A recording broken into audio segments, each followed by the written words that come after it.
Graph to now YouTube ಚಾನಲ್ಗೆ ಪ್ರೀತಿಪೂರ್ವಕ ಸ್ವಾಗತ. ನಾನು ನಾಗೇಶ್ ಶಾನ್ಭಾಗ್. ಈ ದಿನ 7ನೇ ತರಗತಿ ಗಣಿತ ಪೂರ್ಣಾಂಕಗಳ ಭಾಗಾಕಾರ ಈ ವಿಷಯದಲ್ಲಿ ಅಭ್ಯಾಸ 1.4 ನೋಡೋಣ. ಅಭ್ಯಾಸ 1.4 ಒಂದನೇ ಲೆಕ್ಕ, ಮುಂದಿನವುಗಳ ಮೌಲ್ಯವನ್ನು ಕಂಡುಹಿಡಿಯಿರಿ. ಮುಂದಿನವುಗಳ ಮೌಲ್ಯವನ್ನು ಕಂಡುಹಿಡಿಯಿರಿ ಅಂದಾಗ ಒಂದನೇ ಲೆಕ್ಕ ಎ ಲೆಕ್ಕದಲ್ಲಿ ಏನಿದೆ? -30ಕ್ಕೆ 10ರಿಂದ ಭಾಗಿಸು. ಎಷ್ಟು ಭಾಗಲಬ್ಧ ಬರ್ತದೆ?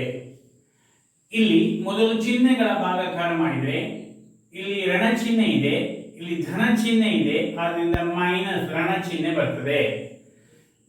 ಬೇರೆ ಬೇರೆ ಜಾತಿಯ ವಿಜಾತಿಯ ಚಿಹ್ನೆಗಳು ಬಂದ್ರೆ ಭಾಗಲಬ್ಧದಲ್ಲಿ ಋಣ ಚಿಹ್ನೆ ಬರ್ತದೆ. 10 ಎಷ್ಟ್ಲಿ 30? 10 3ಲಿ 30, -3 ಅನ್ನೋ ಉತ್ತರ ಬರ್ತದೆ. ಹಾಗೆ ಬಿ ಲೆಕ್ಕವನ್ನು ನೋಡಿದ್ರೆ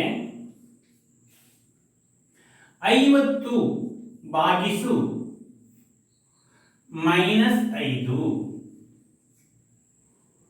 ಇಲ್ಲಿ ಕೂಡ ವಿಜಾತಿಯ ಚಿಹ್ನೆಗಳಿವೆ. ವಿಜಾತಿಯ ಚಿಹ್ನೆಗಳು ಭಾಜ್ಯ ಮತ್ತು ಭಾಜಕಕ್ಕೆ ಬಂದಾಗ ಭಾಗಲಬ್ಧದಲ್ಲಿ ಋಣ ಚಿಹ್ನೆ ಬರ್ತದೆ. ಈಗ 5ರಿಂದ 10 ಭಾಗಿಸಬೇಕು. 5 ಎಷ್ಟ್ಲಿ 50? 5 10ಲಿ 50, ಉತ್ತರ -10, ಋಣ 10. ಸಿ ಲೆಕ್ಕ ನೋಡಿ, 13 ಭಾಗಿಸು ಚೌಕಾವರ್ಣ -2 ಕೂಡಿಸು 1. ಈ ಆವರಣ ಹಾಕಿದಾಗ ಈ ಕ್ರಿಯೆಯನ್ನ ಮೊದಲು ಮಾಡಬೇಕು. ಅಂದ್ರೆ 13 ಭಾಗಿಸು -2ಕ್ಕೆ 1ನ್ನ ಕೂಡಿಸಿದಾಗ ಇಲ್ಲಿ ಕೂಡ ಸಂಕಲನ ಕ್ರಿಯೆಯಲ್ಲಿ ವಿಜಾತಿಯ ಚಿಹ್ನೆ ಬಂದಿದೆ. ಆಗ ಚಿಹ್ನೆಯನ್ನು ಬಿಟ್ಟು ನೋಡಿದ್ರೆ 2 ದೊಡ್ಡದು ಕಾಣ್ತದೆ. ಆ ದೊಡ್ಡ ಸಂಖ್ಯೆಯಲ್ಲಿ ಚಿಕ್ಕ ಸಂಖ್ಯೆಯನ್ನ ಕಳಿಬೇಕು, -1 ಬರ್ತದೆ. ಈಗ ನಮಗೆ ಭಾಗಲಬ್ಧ ಸಿಗ್ತದೆ. ಇಲ್ಲಿ ಭಾಗಾಕಾರದಲ್ಲಿ ವಿಜಾತಿಯ ಚಿಹ್ನೆಗಳಿವೆ, -13. ಹಾಗೆ ಡಿ ಲೆಕ್ಕವನ್ನು ನೋಡೋಣ.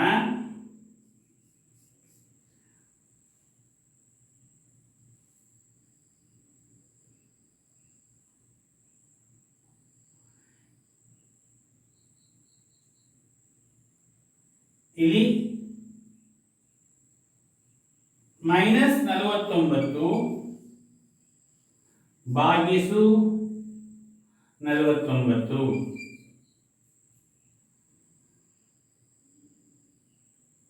ಆಗ -49ರಿಂದ 49 ಭಾಗಿಸಿದ್ರೆ 1 ಬರ್ತದೆ.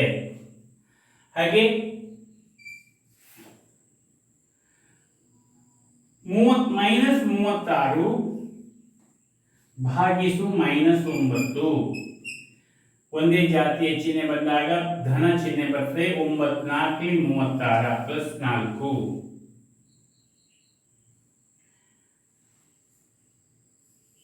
ಸೊನ್ನೆ ಭಾಗಿಸು ಎಫ್ ಲೆಕ್ಕ 0 ಭಾಗಿಸು -12. 0 ಭಾಗಿಸು -12, ಉತ್ತರ 0. 0ಗೆ ಭಾಗಿಸಿದಾಗ ಉತ್ತರವು 0 ಆಗಿರ್ತದೆ ಅಂತ ನಮ್ಗೆ ಗೊತ್ತಿದೆ. ಹಾಗೆ ಜಿ ಲೆಕ್ಕವನ್ನು ನೋಡಿ. ಜಿ ಲೆಕ್ಕದಲ್ಲಿ -31 ಭಾಗಿಸು ಚೌಕಾವರ್ಣ -30 ಕೂಡಿಸು -1 ಅಂತಿದೆ. ಈ ಆವರಣದ ಒಳಗಿರುವುದನ್ನು ಮೊದಲು ಮಾಡಬೇಕು. ಅಂದ್ರೆ -31 ಆವರಣದ ಹೊರಗಿದೆ, ಭಾಗಾಕಾರ ಚಿಹ್ನೆ ಇದರ ಒಳಗಡೆ ಇರೋದು ಮೊದಲು ಮಾಡಿದ್ರೆ -30 -1 ಕೂಡಿಸಿದಾಗ ಒಂದೇ ಜಾತಿಯ ಚಿಹ್ನೆ ಬರ್ತದೆ, -31 ಬರ್ತದೆ. ಈಗ ಭಾಗಾಕಾರ ಮಾಡಿದ್ರೆ 31ರಿಂದ 31 ಭಾಗಿಸಿದ್ರೆ ಒಂದು ಸಲ ಚಿಹ್ನೆ ಮೈನಸ್ ಮತ್ತು ಮೈನಸ್ ಒಂದೇ ಜಾತಿ ಚಿಹ್ನೆ ಬರೋದ್ರಿಂದ ಇಲ್ಲಿ ಪ್ಲಸ್ ಚಿಹ್ನೆ ಬರ್ತದೆ, +1. ಹಾಗೆ ಹೆಚ್ಚು ನೋಡಿದ್ರೆ ಚೌಕಾವರ್ಣ -36 ಭಾಗಿಸು 12. ಚೌಕಾವರ್ಣ ಮುಕ್ತಾಯ ಭಾಗಿಸು 3. ಈಗ ಇಲ್ಲಿ ನಾವು ನೋಡೋಣ, ಈ ಆವರಣದಲ್ಲಿ ಭಾಗಾಕಾರ ಕ್ರಿಯೆ ಇದೆ, ಅದನ್ನು ಮೊದಲು ಇದನ್ನು ಮಾಡಬೇಕು ನಾವು. ಆವರಣದಲ್ಲಿ ಒಳಗಡೆ ಇರುವುದನ್ನ ಇಲ್ಲಿ ಧನ ಚಿಹ್ನೆ, ಇಲ್ಲಿ ಋಣ ಚಿಹ್ನೆ, ಅದರಿಂದ ಋಣ ಚಿಹ್ನೆ ಅಂದ್ರೆ ಮೈನಸ್ ಚಿಹ್ನೆ ಬರ್ತದೆ. 12 ಎಷ್ಟಲಿ 36, 12 3ಲಿ 36 ಭಾಗಿಸು ಹೊರಭಾಗದಲ್ಲಿ ಪುನಃ +3 ಇದೆ, ಭಾಗಿಸಿದ್ರೆ +3ರಿಂದ -3ಕ್ಕೆ ಭಾಗಿಸಿದ್ರೆ -1. 3 ಎಷ್ಟಲಿ 3, 3 1ಲಿ 3. ಇನ್ನೊಂದು ಐ ಲೆಕ್ಕ, ಕೊನೆಯ ಲೆಕ್ಕವನ್ನು ನೋಡೋಣ. ಈ ಒಂದು ಪ್ರಶ್ನೆಯಲ್ಲಿ ಚೌಕಾವರ್ಣ ಅಂತಿದೆ, ಅದರೊಳಗಡೆ ಇಲ್ಲಿ -6 ಕೂಡಿಸು 5 ಚೌಕಾವರ್ಣ ಮುಕ್ತಾಯ. ಆಮೇಲೆ ಭಾಗಾಕಾರ ಚಿಹ್ನೆ, ಪುನಃ ಚೌಕಾವರ್ಣ -2 ಕೂಡಿಸು 1 ಚೌಕಾವರ್ಣ ಮುಕ್ತಾಯ. ಈ ಆವರಣದೊಳಗಿರುವಂತಹ ಎರಡು ಕ್ರಿಯೆಯನ್ನು ಮೊದಲು ಮಾಡಬೇಕು. ಈಗ ಇಲ್ಲಿ ಮಾಡಿದ್ರೆ -6 5 ಇವುಗಳನ್ನು ಕೂಡಿಸಿದಾಗ -1 ಬಂತು. ಹಾಗೆ ಭಾಗಿಸು -2ಕ್ಕೆ 1 ಕೂಡಿಸಿದಾಗ ಇಲ್ಲಿ ಕೂಡ -1 ಬಂತು. ಮೈನಸ್ ಭಾಗಿಸಿದ್ರೆ ಪ್ಲಸ್ ಬಂತು. 1 ಎಷ್ಟಲಿ 1, 1 1ಲಿ 1 +1 ಉತ್ತರ ಬಂತು.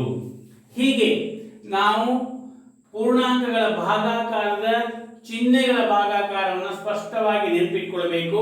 ಸಜಾತೀಯ ಚಿಹ್ನೆಗಳನ್ನು ಭಾಗಿಸಿದಾಗ ಧನ ಚಿಹ್ನೆ, ವಿಜಾತೀಯ ಚಿಹ್ನೆಗಳನ್ನು ಭಾಗಿಸಿದಾಗ ಋಣ ಚಿಹ್ನೆ ಭಾಗಲಬ್ಧದಲ್ಲಿ ಬರ್ತದೆ ಅಂತ ಆ ನಿಯಮವನ್ನು ಅನುಸರಿಸಿಕೊಂಡು ಭಾಗಾಕಾರ ಕ್ರಿಯೆಯನ್ನು ಮಾಡಬೇಕು. ಈಗ ಮುಂದೆ ನೋಡುವ, ಇಲ್ಲೊಂದು ಹೇಳಿಕೆಯನ್ನು ಕೊಡ್ತಾ ಇದ್ದೇನೆ. ಎರಡನೇ ಲೆಕ್ಕದಲ್ಲಿ ಏನು ಹೇಳಿಕೆ? ಎ ಭಾಗಿಸು ಬಿ ಕೂಡಿಸು ಸಿ ಸಮ ಅಲ್ಲ. ಸಮ ಅಲ್ಲ. ಯಾವುದಕ್ಕೆ ಸಮ ಅಲ್ಲ? ಎ ಭಾಗಿಸು ಬಿಗೆ ಬಿ, ಎ ಭಾಗಿಸು ಬಿ ಕೂಡಿಸು ಎ ಭಾಗಿಸು ಸಿ, ಇದಕ್ಕೆ ಸಮ ಅಲ್ಲ ಅಂತ ಹೇಳ್ತಾನೆ. ಈಗ ಅದನ್ನು ನಾವು ಸಾಧಿಸಬೇಕು. ಸಮ ಅಲ್ಲ ಅಂತ ಹೌದು ನೋಡಬೇಕು. ಏನು ಕೊಡ್ತಾನೆ? ಎಗೆ ಒಂದು ಬೆಲೆ ಕೊಡ್ತಾ ಇದ್ದಾನೆ. ಒಂದನೇ ಲೆಕ್ಕದಲ್ಲಿ ಎ ಲೆಕ್ಕದಲ್ಲಿ ಒಂದು ಬೆಲೆ ಕೊಡ್ತಾ ಇದ್ದಾನೆ. ಏನು ಬೆಲೆ ಕೊಟ್ಟಿದ್ದಾನೆ ನೋಡಿ. ಎಗೆ 12 ಅಂತ ಕೊಟ್ಟಿದ್ದಾನೆ. ಎಯ ಬೆಲೆ 12. ಹಾಗೆ ಬಿಗೆ ಒಂದು ಬೆಲೆ ಕೊಟ್ಟಿದ್ದಾನೆ. ಬಿ ಸಮ -4. ಹಾಗೆ ಸಿಗೆ ಒಂದು ಬೆಲೆ ಕೊಟ್ಟಿದ್ದಾನೆ. ಸಿ ಸಮ 2. ಈಗ ಈ ಬೆಲೆಗಳನ್ನ ಈ ಒಂದು ಹೇಳಿಕೆಗೆ ಆದೇಶ ಮಾಡಬೇಕು. ನಾವು ತರಬೇಕು ಅಲ್ಲಿಗೆ. ಎ ಇದ್ದಲ್ಲಿ 12 ಹಾಕಿ ಭಾಗಿಸು, ಬಿ ಇದ್ದಲ್ಲಿ -4 ಹಾಕಿ ಕೂಡಿಸು, ಸಿ ಇದ್ದಲ್ಲಿ 2 ಹಾಕಿ ಒಂದು ಹೇಳಿಕೆ ಆಯ್ತು. ಮತ್ತು ಹೇಳ್ತಾನೆ ಇದು ಸಮ ಅಲ್ಲ ಅಂತ. ಯಾವುದಕ್ಕೆ ಸಮ ಅಲ್ಲ? ಎ ಭಾಗಿಸು 12 ಭಾಗಿಸು ಬಿ ಅಂದರೆ -4 ಕೂಡಿಸು ಎ ಭಾಗಿಸು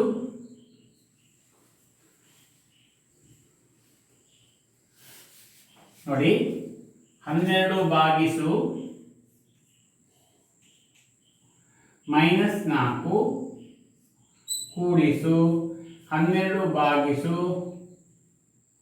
2, ಇದಕ್ಕೆ ಸಮ ಅಲ್ಲ ಅಂತ ಹೇಳ್ತಾರೆ. ಈಗ ನಾವು ಮಾಡೋಣ. 12 ಭಾಗಿಸು ಇವುಗಳನ್ನು ಕೂಡಿಸಿದರೆ ಬೇರೆ ಬೇರೆ ಚಿಹ್ನೆ -2 ಬಂತು. ಈಗ 12ಕ್ಕೆ -2ರಿಂದ ಭಾಗಿಸಬೇಕು. ಈಚೆ ಕಡೆ ಏನಿದೆ 12ಕ್ಕೆ 4ರಿಂದ ಭಾಗಿಸಿ 4 3 12 ಇಲ್ಲಿ ಋಣ ಚಿಹ್ನೆ ಇದೆ, -3 ಬಂತು. ಕೂಡಿಸು, ಇಲ್ಲಿ 2 ಧನ ಚಿಹ್ನೆ 6 ಬಂತು. 2 ಎಷ್ಟೇ 6, 2 ಎಷ್ಟೇ 12, 2 6 12. ಈಗ ನಾವು ಮುಂದೆ ಹೋಗೋಣ. ಇದು ಸಮ ಅಲ್ಲ ಅಂತ ಹೇಳ್ತಾ ಇದ್ದೇವೆ, ಪರಿಶೀಲನೆ ಮಾಡೋಣ. ಇಲ್ಲಿ ಭಾಗಿಸಿದಾಗ -6 ಬಂತು. 2 ಎಷ್ಟೇ 12, 2 6 12. ಇಲ್ಲಿ ನಾವು ಕೂಡಿಸಿದ್ರೆ 3 ಬಂತು. ಹಾಗಾದ್ರೆ ಸಮ ಅಲ್ಲ. ಸರಿಯಾಗಿ ಹೇಳಿದ್ದಾರೆ ಅವರು, ಸಮ ಅಲ್ಲ. ಈ ಸಮೀಕರಣ ಸಮ ಅಲ್ಲ. ಹಾಗೆ ಇನ್ನೊಂದು ಕೂಡ ಪುನಃ ಹೇಳ್ತಾ ಇದ್ದೀನಿ, ಇನ್ನೊಂದು ಇದೇ ಸಮೀಕರಣಕ್ಕೆ ಪುನಃ ಬೇರೆ ಬೆಲೆ ಕೊಡ್ತಾ ಇದ್ದೀನಿ ಆದೇಶ ಮಾಡಲಿಕ್ಕೆ. ಎ ಸಮ -10, ಬಿ ಸಮ 1, ಸಿ ಸಮ 1 ಅಂತ ಕೊಡ್ತಿದ್ದಾರೆ. ಈಗ ನೀವು ಆದೇಶ ಮಾಡಬೇಕು. ಎ ಇದ್ದಲ್ಲಿ -10 ಹಾಕಬೇಕು, ಭಾಗಿಸು. ಬಿ ಇದ್ದಲ್ಲಿ 1 ಕೂಡಿಸು 1 ಸಮ ಅಲ್ಲ. -10 ಭಾಗಿಸು 1 ಬಿ ಕೂಡಿಸು -10 ಭಾಗಿಸು 1 ಸಿ. ಈಗ ನೋಡೋಣ. 10 -10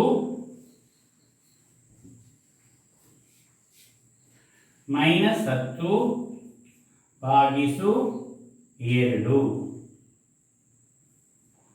ಉತ್ತರ -5. ಈಚೆ ಕಡೆ ನೋಡೋಣ. -10ಕ್ಕೆ 1ರಿಂದ ಭಾಗಿಸಿದ್ರೆ -10 ಕೂಡಿಸು -10ಕ್ಕೆ 1ರಿಂದ ಭಾಗಿಸಿದ್ರೆ -10 ಅಂದ್ರೆ -20 ಆಗುತ್ತೆ. ಸಮ ಅಲ್ಲ, ಸಮ ಅಲ್ಲ. ಹೀಗೆ ನಾವು ಈ ಲೆಕ್ಕಗಳನ್ನ ಮಾಡಿ ಅವುಗಳ ಪರಿಶೀಲನೆಯನ್ನು ಮಾಡಬೇಕು ಆಗ್ತದೆ.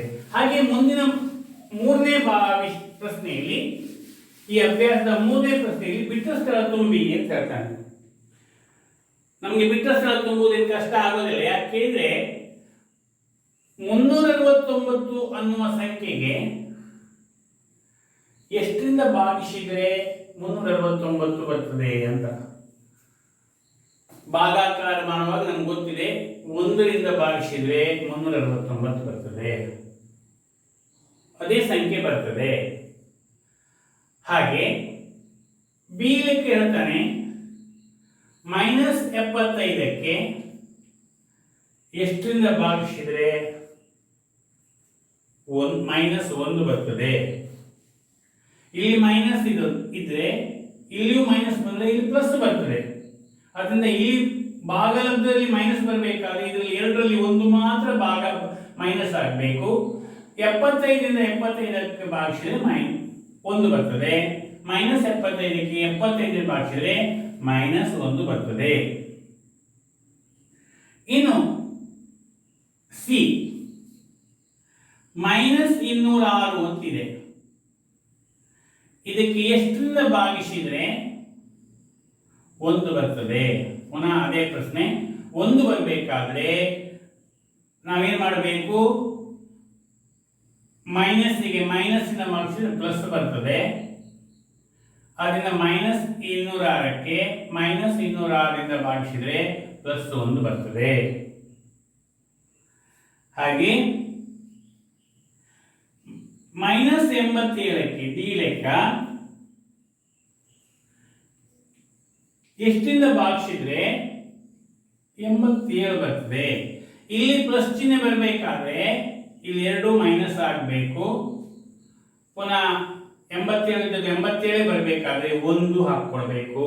1ರಿಂದ 87ಕ್ಕೆ ಭಾಗಿಸಿದ್ರೆ -87 ಬರ್ತದೆ, 87 ಬರ್ತದೆ. ಹಾಗೆ ಈ ಲೆಕ್ಕವನ್ನು ನೋಡಿ.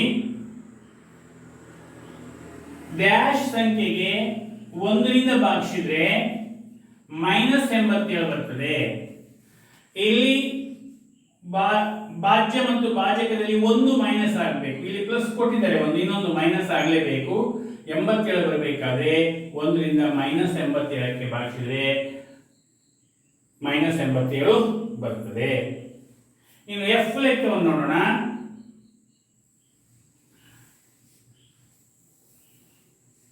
ಯಾವ ಸಂಖ್ಯೆಗೆ 48ರಿಂದ ಭಾಗಿಸಿದ್ರೆ -1 ಬರ್ತದೆ? 48ರಿಂದ 48ಕ್ಕೆ ಭಾಗಿಸಿದ್ರೆ 1 ಬರ್ತದೆ, ಆದರೆ ಮೈನಸ್ ಬರಬೇಕಾದ್ರೆ ಇದು ಮೈನಸ್ ಆಗಬೇಕು, -48 ಆಗಬೇಕು. ಇನ್ನು ಜಿ 20ಕ್ಕೆ ಭಾಗಿಸಬೇಕಾಗಿದೆ. ಯಾವ ಸಂಖ್ಯೆಯಿಂದ ಭಾಗಿಸಿದ್ರೆ -2 ಬರ್ತದೆ? 2 10 20, 10ರಿಂದ 12 20. ಆದ್ರೆ ಚಿಹ್ನೆ ನೋಡ್ಕೊಳ್ಳಿ, ಇಲ್ಲಿ ಮೈನಸ್ ಬರಬೇಕಾದ್ರೆ ಇವುಗಳಲ್ಲಿ ಎರಡರಲ್ಲಿ ಒಂದು ಚಿಹ್ನೆ ಮೈನಸ್ ಆಗಬೇಕು. ಇದು ಅವರು ಪ್ಲಸ್ ಕೊಟ್ಟಿದ್ದಾರೆ, ಅದನ್ನ ನಾವು ಮೈನಸ್ ಮಾಡ್ಕೊಳ್ಬೇಕು. -10ರಿಂದ ಭಾಗಿಸಿದ್ರೆ -2 ಬರ್ತದೆ. ಇನ್ನು ಇದು ಈ ಬಿಟ್ಟ ಶಬ್ದದಲ್ಲಿ ಕೊನೆಯ ಲೆಕ್ಕ. ಯಾವ ಸಂಖ್ಯೆಗೆ 4ರಿಂದ ಭಾಗಿಸಿದ್ರೆ 3 ಬರ್ತದೆ? ಇವೆರಡನ್ನು ಗುಣಿಸಿ ನೋಡಿ. 3 4 12ಕ್ಕೆ 4ರಿಂದ ಭಾಗಿಸಿದ್ರೆ 3 ಬರ್ತದೆ. 12ಕ್ಕೆ 4ರಿಂದ ಭಾಗಿಸಿದ್ರೆ 3 ಬರ್ತದೆ. ಯಾಕೆಂದ್ರೆ ಇಲ್ಲಿ 2 ಪ್ಲಸ್ ಆದಾಗ ಇದು ಪ್ಲಸ್ ಆಗ್ತದೆ. ಇಲ್ಲಿ ಅವರು ಇದನ್ನು ಪ್ಲಸ್ ಕೊಟ್ಟಿದ್ದಾರೆ, ಇಲ್ಲಿ ಪ್ಲಸ್ ಬರಬೇಕು, ಅದನ್ನು ಇದು ಕೂಡ ಪ್ಲಸ್ ಚಿಹ್ನೆನ ಹೊಂದಿರಬೇಕು. ಹೀಗೆ ನಾವು ಚಿಹ್ನೆಗಳ ಗುಣಾಕಾರವನ್ನು ಮನಸ್ಸಿನಲ್ಲಿ ಇಟ್ಕೊಂಡು, ಭಾಗಾಕಾರವನ್ನು ಕೂಡ ಮನಸ್ಸಿನಲ್ಲಿ ಇಟ್ಕೊಂಡು ಈ ಇಲ್ಲಿ ಚಿಹ್ನೆಗಳನ್ನ ನಾವು ಭಾಗಾಕಾರ ಮಾಡಬೇಕು. ಆಮೇಲೆ ಭಾಗಲಬ್ಧವನ್ನ ಬರೀಬೇಕಾಗ್ತದೆ. ಈಗ 4ನೇ ಲೆಕ್ಕವನ್ನು ನೋಡಿ. ಇಲ್ಲೊಂದು ಹೇಳಿಕೆ ಏನು ಕೊಡ್ತಾ ಇದ್ದೇನೆ. a ಭಾಗಿಸು b ಸಮ 3. a ಭಾಗಿಸು b ಸಮ -3 ಆಗುವಂತೆ 5 ಜೊತೆ ಪೂರ್ಣಾಂಕ, 5 ಜೊತೆ ಪೂರ್ಣಾಂಕ ಅಂದ್ರೆ a ಮತ್ತು b ಗೆ ನೀವು ಪೂರ್ಣಾಂಕವನ್ನು ಹಾಕಿಕೊಂಡು ಭಾಗಲಬ್ಧವು -3 ಬರಬೇಕು, ಬರೆಯಿರಿ ಅಂತ ಹೇಳ್ತಾನೆ. ಅಂತ ಒಂದು ಉದಾಹರಣೆಯನ್ನು ಕೂಡ ಕೊಡ್ತಾನೆ. ಇದು 6 ಇದ್ರೆ, ಇದು -2 ಇದ್ರೆ, 2 3 6, 1 ಋಣ ಆದ್ರಿಂದ ಇಲ್ಲಿ ಋಣ ಬರ್ತದೆ. ಆದ್ರಿಂದ a 6 ಮತ್ತೆ -2 ಅಂತ ಕೊಡ್ತಾನೆ. ಇನ್ನೊಂದು ನಾವು ಬರೀಲಿಕ್ಕೆ ಪ್ರಯತ್ನ ಮಾಡೋಣ. ಈಗ -3 ಬರಬೇಕಾದ್ರೆ ಏನ್ ಮಾಡಬೇಕು? 9ಕ್ಕೆ 3ರಿಂದ ಭಾಗಿಸಿದ್ರೆ 3 ಬರ್ತದೆ. ಇಲ್ಲಿ ಮೈನಸ್ ಬರಬೇಕಾದ್ರೆ ಇವು ಎರಡರಲ್ಲಿ ಯಾವುದಾದ್ರೂ ಒಂದು ಮೈನಸ್ ಆಗಬೇಕು. ನಾನು ಇಲ್ಲಿ ಮೈನಸ್ ಮಾಡ್ತೇನೆ, ಆಗ ನಮ್ಗೆ ಗೊತ್ತಾಯ್ತು -9 ಮತ್ತೆ 3. ಅಕಸ್ಮಾತ್ ಇದನ್ನೇ ಬದಲಾವಣೆ ಮಾಡಿದ್ರೆ 9 ಭಾಗಿಸು -3 ಹಾಕೊಂಡ್ರು ಕೂಡ -3 ಅಂದ್ರೆ 9 ಮತ್ತೆ -3. ಇನ್ನು 12ಕ್ಕೆ 4ರಿಂದ ಭಾಗಿಸಿದ್ರೆ 3 ಬರ್ತದೆ. -3 ಆಗಬೇಕು ಅಂದ್ರೆ ಇಲ್ಲಿ ಎರಡರಲ್ಲಿ ಒಂದು ಮೈನಸ್ ಮಾಡ್ಕೊಳ್ಳಿ. 12 ಭಾಗಿಸು -4 ಅಂದ್ರೆ -3. 15 ಭಾಗಿಸು 3 ಅಂದ್ರೆ 5 ಅಂದ್ರೆ 3 ಬರ್ತದೆ. 15 ಭಾಗಿಸು 5 ಅಂದ್ರೆ 3 ಬರ್ತದೆ. ಇಲ್ಲಿ -3 ಆಗಬೇಕಾದ್ರೆ ಇವೆರಡರಲ್ಲಿ ಒಂದು ಮೈನಸ್ ಮಾಡ್ಕೊಳ್ಳಿ. -15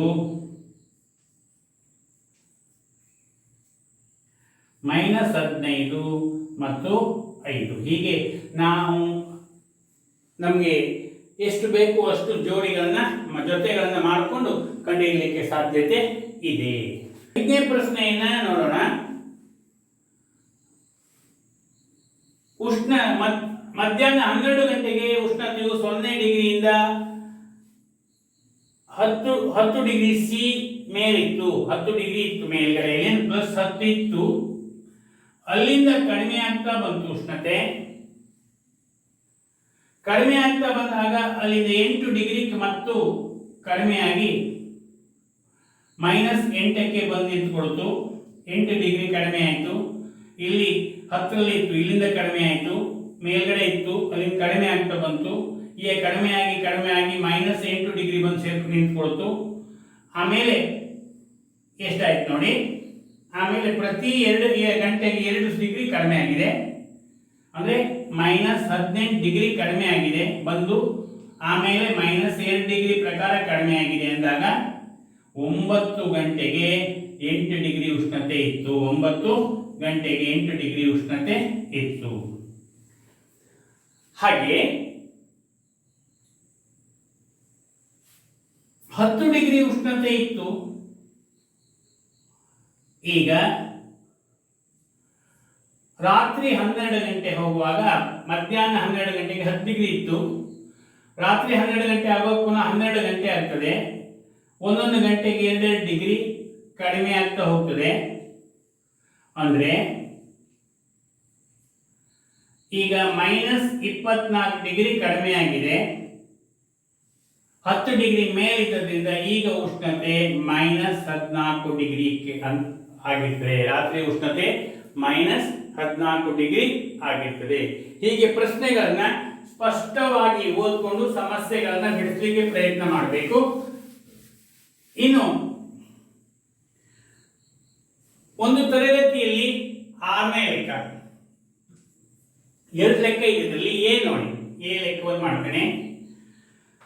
ಒಂದು ತರಗತಿ ಪರೀಕ್ಷೆಯಲ್ಲಿ ಪ್ರತಿ ಪ್ರಶ್ನೆ ಸರಿ ಉತ್ತರಕ್ಕೆ 3 ಅಂಕ, ತಪ್ಪು ಉತ್ತರಕ್ಕೆ -2 ಅಂಕ, ಪ್ರಯತ್ನಿಸಿದ ಪ್ರಶ್ನೆಗಳಿಗೆ ಯಾವುದೇ ಅಂಕ ನೀಡುವುದಿಲ್ಲ ಅಂತ ಒಂದು ತೀರ್ಮಾನ ಮಾಡಿಕೊಂಡು ರಾಧಿಕಾ ಏನ್ ಮಾಡ್ತಾರೆ, 20 ಅಂಕ ಗಳಿಸ್ಕೊಂಡಿದ್ದಾಳೆ.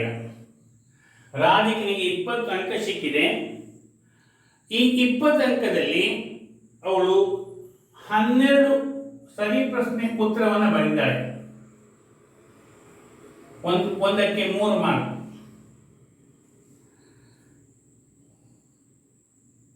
ಆಮೇಲೆ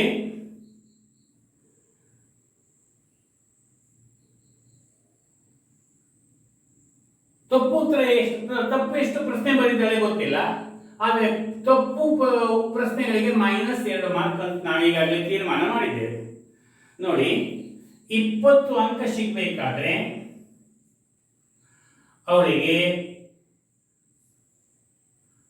ಇದು ಸರಿಯಾಗಿ ಬಂದದ್ದು 36 ಅಂಕ ಆಗಿತ್ತು.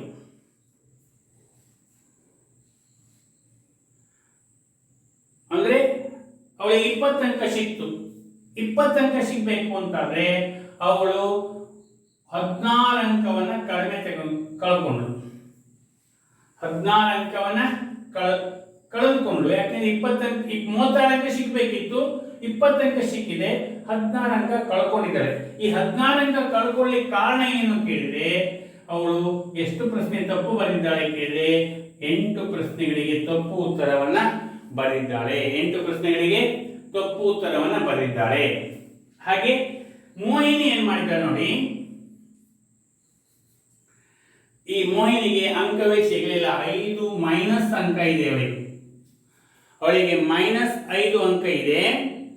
ಆಮೇಲೆ ಅವಳು ಏನ್ ಮಾಡ್ತಾಳೆ, ಯಾಕಾಯ್ತು ಅವಳಿಗೆ ಹಾಗೆ, 7 ಸರಿ ಉತ್ತರವನ್ನು ಬರೆದಿದ್ದಾಳೆ.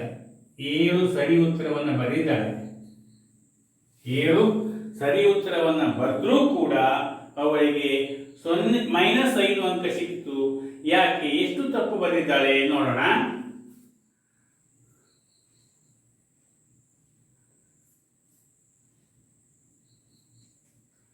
ತಪ್ಪಾದಕ್ಕೆ -2 ನೋಡಿ, -5 ಕಡೆ 21 ಮಾರ್ಕ್ ಸಿಗಬೇಕಿತ್ತು, -5 ಸಿಕ್ಕಿದೆ. ಈಗ ಅವಳಿಗೆ ಏನಾಗಿದೆ ಕೇಳಿದ್ರೆ, -5 ಕೂಡಿಸು -21 ಅಂದ್ರೆ -26 ಮಾರ್ಕ್ ಕಳೆದು ಹೋಗಿದೆ. 26 ಮಾರ್ಕ್ ಕಳ್ಕೊಂಡಿದ್ದಾಳೆ. ಈಗ -2 ಭಾಗಿಸಿದ್ರೆ -13 ಪ್ರಶ್ನೆಗಳನ್ನ ತಪ್ಪಾಗಿ ಬರೆದಿದ್ದಾಳೆ. 13 ಪ್ರಶ್ನೆಗಳನ್ನ ತಪ್ಪಾಗಿ ಬರೆದಿದ್ದಾಳೆ. ಆದ್ರಿಂದ ಅವಳಿಗೆ -5 ಅಂಕ ದೊರಕಿದೆ. ಇನ್ನು ಕೊನೆಯ ಲೆಕ್ಕ, ಒಂದು ಎಲಿವೇಟರ್ ಪ್ರತಿ ನಿಮಿಷಕ್ಕೆ 6 ಮೀಟರ್ ವೇಗದಲ್ಲಿ ಗಣಿಯೊಳಗೆ ಇಳಿಯುತ್ತದೆ. ಅದು ನೆಲದ ಮಟ್ಟದಿಂದ ಮೇಲೆ 10 ಮೀಟರ್ ನಿಂದ ಇಳಿಯಲು ಪ್ರಾರಂಭಿಸಿದರೆ -350 ಮೀಟರ್ ತಲುಪಲು ಎಷ್ಟು ಸಮಯ ಬೇಕಾಗುತ್ತದೆ ತೆಗೆದುಕೊಳ್ಳುತ್ತದೆ ಅಂತ. ಇನ್ನು ನಾವು ನೆನಪಿಟ್ಕೊಳ್ಬೇಕಾದ್ದು ಅದು ಎಲ್ಲಿದೆ, ನೆಲದ ಮಟ್ಟದಲ್ಲಿಲ್ಲ, ನೆಲಕ್ಕಿಂತ ಮೇಲಿದೆ, ಅಲ್ಲಿಂದ ಆರಂಭಿಸಬೇಕು. ನೆಲದ ಮೇಲ್ಗಡೆಯಿಂದ 10 ಮೀಟರ್, ನೆಲದ ಒಳಗಡೆಯಲ್ಲಿ 350 ಮೀಟರ್, ಇಷ್ಟು ಅದು ಆಳಕ್ಕೆ ಹೋಗಬೇಕು. ಒಟ್ಟಿಗೆ ಎಲಿಮಿನೇಟರ್ ಆರಂಭವಾಗುವುದು ನೆಲದ ಮೇಲಿಂದ, ಮೇಲೆ 10 ಮೀಟರ್, ಒಳಗೆ 350 ಮೀಟರ್, ಅಷ್ಟಕ್ಕೆ ಹೋಗಿ ಮುಟ್ತದೆ. ಅದು 1 ನಿಮಿಷಕ್ಕೆ ಹೋಗುವುದು 6 ಮೀಟರ್ ಮಾತ್ರ. ಈಗ 1 ನಿಮಿಷಕ್ಕೆ ಹೋಗೋದು 6 ಮೀಟರ್, ಇಷ್ಟು ವೇಗದಲ್ಲಿ ಹೋಗ್ತದೆ. ಈಗ ನಮ್ಗೆ ಗೊತ್ತಾಯ್ತು, ಒಟ್ಟಿಗೆ 360 ಮೀಟರ್ ಭಾಗಿಸು 6 ಮೀಟರ್, 6 ಮೀಟರ್ ವೇಗದಲ್ಲಿ ಕೆಳಕ್ಕೆ ಹೋಗ್ತದೆ. ಅದು ಕೂಡ ಮೈನಸ್ ಕೆಳಕ್ಕೆ ಹೋಗುವಂಥದ್ದು. ಈಗ ಎಷ್ಟು ಗಂಟೆ ನಿಮಿಷ ಬೇಕಾಗ್ತದೆ ನೋಡಿ, ಪ್ಲಸ್ ಆಗಲಿ 36, 60 ನಿಮಿಷ ಬೇಕು. 60 ನಿಮಿಷ ಅಂದರೆ 1 ಗಂಟೆ ಬೇಕಾಗ್ತದೆ. ಈಗ ನಾವು ಪೂರ್ಣಾಂಕಗಳ ಭಾಗಾಕಾರ ಅನ್ನುವ ವಿಷಯಕ್ಕೆ ಸಂಬಂಧಪಟ್ಟಂತೆ ಅಭ್ಯಾಸ 1.4ರ ಎಲ್ಲ ಸಮಸ್ಯೆಗಳನ್ನ ಬಿಡಿಸಿದ್ದೇವೆ. ಇದು ನಿಮ್ಗೆ ಅರ್ಥ ಆಗಿದೆ ಅಂತ ತಿಳ್ಕೊಳ್ತೇನೆ. ಇನ್ನೂ ನಿಮ್ಗೆ ತಿಳಿದಿದ್ರೆ ಕಮೆಂಟ್ಸ್ ಮಾಡಿ ಅಂತ ಹೇಳ್ತಾ ಇವತ್ತಿನ ಪಾಠವನ್ನ ಮುಕ್ತಾಯ ಮಾಡ್ತಾ ಇದ್ದೇನೆ.